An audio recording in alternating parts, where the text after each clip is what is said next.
Sharon Stone has something in common with the late Princess Diana, who was the most famous woman in the world until her death in 1997.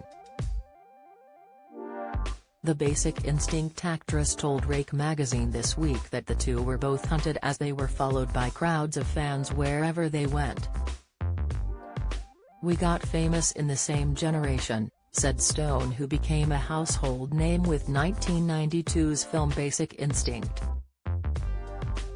"Anywhere one would go who was famous, like Diana, or me at that moment, is that hundreds if not thousands of people would show up everywhere you went." She added that fans came in person because it was before cell phones. "So if I went to a restaurant, for example, by the time I was into the entree, there would be hundreds of people outside the restaurant," added the casino star. And the Playboy cover girl said this was the norm. "Not sometimes, every time." She described the terror, "Then it would take, like, an army of bodyguards to get me to the car, to the point where this army of bodyguards is holding people back. I would have to let everybody else go for their own safety and be last so that I knew that no one was going to get hurt, and by the time I went I would have to dive headfirst through the small hole that was remaining to get into a car, and sometimes the bodyguard had to climb in through the window so as not to be sucked into a violent crowd. Sometimes crowds would pull the bumpers off the car, the rearview mirrors, the license plates, sometimes the crowds would get on top of the car.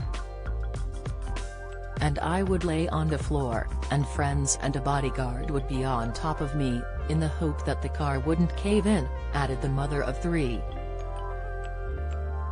In the same interview she talked about having to be obedient as a child.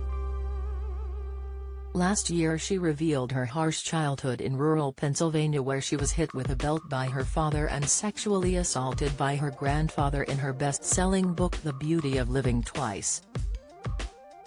The blonde Hollywood bombshell explained more to writer Tom Chamberlain.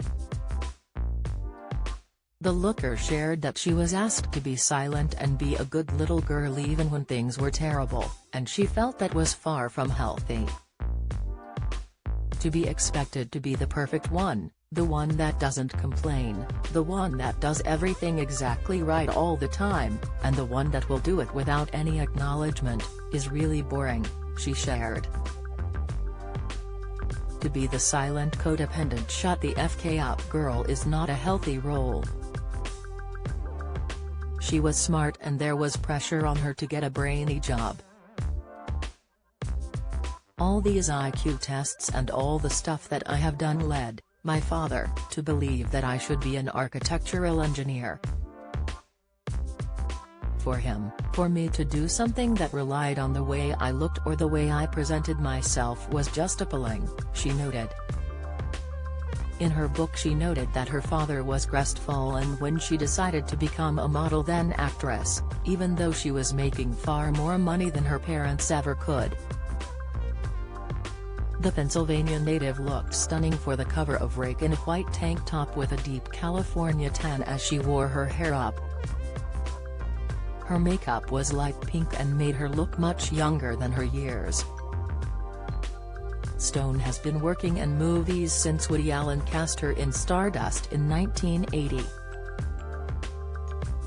And the 63-year-old blonde bombshell does not seem to be slowing down at all, as she now starring as Kaylee Cuoco's mother in the second season of the hit series The Flight Attendant. Sharon has been cast as Lisa Bowden, who wishes to remain distant to her daughter after spending a lifetime dealing with Cassie's alcoholism. The character briefly appears during a flashback scene in the first season but will take on a more prominent role in the latest series, which is set to air later this year.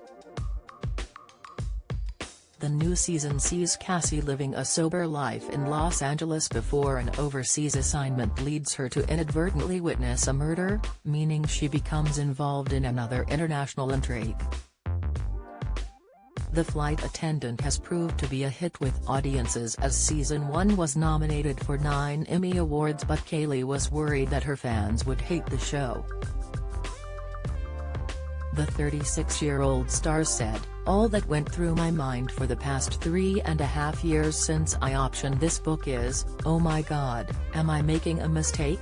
Are people going to hate this? Are they going to love it? Oh god, this is so bad, what am I doing? Why am I doing this?" The Big Bang Theory actress also revealed how she witnessed how the program was put together as an executive producer and says it makes the end result even sweeter. Kaylee said, "Being an executive producer now, you just know way too much, you see all the struggle. As an actor, I get to wake up and walk in, you do your job and then you leave, and you see the end project. But learning the road to the end project, it actually makes this even sweeter, because you know how hard the work is, and how much of a huge team effort it takes."